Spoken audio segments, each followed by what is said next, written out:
ஒரு நாகரிகமே அழியும், ட்ரம்ப் ஈரானுக்கு மிரட்டல். உலக அரசியல் மேடையில் வார்த்தைகள் சில நேரங்களில் ஆயுதங்களாக மாறுகின்றன. அமெரிக்க முன்னாள் அதிபர் டொனால்ட் ட்ரம்ப் கூறிய ஒரு முழு நாகரிகமே இன்றிரவு அழியும் என்ற கடுமையான எச்சரிக்கை தற்போதைய ஈரான் அமெரிக்க பதற்றத்தை மிக ஆபத்தான கட்டத்திற்கு கொண்டு சென்றுள்ளது. இந்த எச்சரிக்கை ஸ்ட்ரெய்ட் ஆஃப் ஹோர்முஸ் திறக்கப்பட வேண்டும் என்ற கடைசி நேர அழுத்தத்துடன் இணைந்துள்ளது. உலகின் முக்கியமான எண்ணெய் போக்குவரத்து வழியாக இருக்கும் இந்த நீரிணைப்பு பொருளாதார ரீதியாக மட்டுமல்ல, அரசியல் மற்றும் இராணுவ ரீதியிலும் மிக முக்கியமானது. இதை மையமாக கொண்டு உருவாகும் மோதல் இரு நாடுகளுக்கிடையேயான பிரச்சினையாக மட்டும் இருக்காது, அது உலகளாவிய தாக்கத்தை ஏற்படுத்தும்.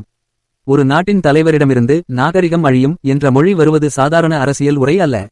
இது மனிதாபிமான கோட்பாடுகளையும் சர்வதேச சட்டங்களையும் கேள்விக்குறியாக்குகிறது. பொதுமக்களின் பாதுகாப்பு என்பது எந்த போரிலும் முதன்மையானதாக இருக்க வேண்டும். ஆனால் இத்தகைய கூற்றுகள் பொதுமக்களே இலக்காக மாறும் அபாயத்தை சுட்டிக்காட்டுகின்றன.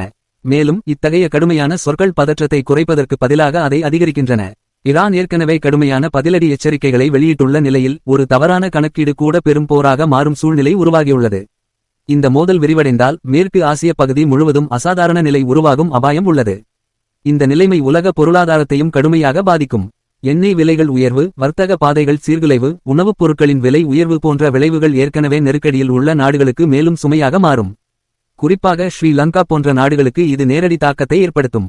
ஒரு உலக சக்தியின் தலைவராக பொறுப்பான அணுகுமுறை என்பது போரை தூண்டும் வார்த்தைகள் அல்ல, அமைதியை நோக்கி வழிநடத்தும் செயல்களாக இருக்க வேண்டும். பேச்சுவார்த்தை, தூதரகம் மற்றும் பரஸ்பர புரிதல் ஆகியவை மட்டுமே நிலையான தீர்வுகளை உருவாக்க முடியும். அழிவை முன்வைக்கும் அரசியல் மொழி தற்காலிக ஆதிக்கத்தை வழங்கலாம், ஆனால் அது நீண்டகாலத்தில் மனிதகுலத்தையே ஆபத்தில் தள்ளும்.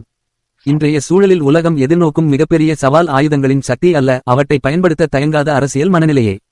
இந்த உண்மையை உணர்ந்து உலகத் தலைவர்கள் தங்கள் வார்த்தைகளிலும் நடவடிக்கைகளிலும் பொறுப்புடன் செயல்பட வேண்டிய அவசியம் மிகுந்துள்ளது. முடிவாக, போர் என்பது எப்போதும் கடைசி தேர்வாகவே இருக்க வேண்டும், முதல் பதிலாக அல்ல.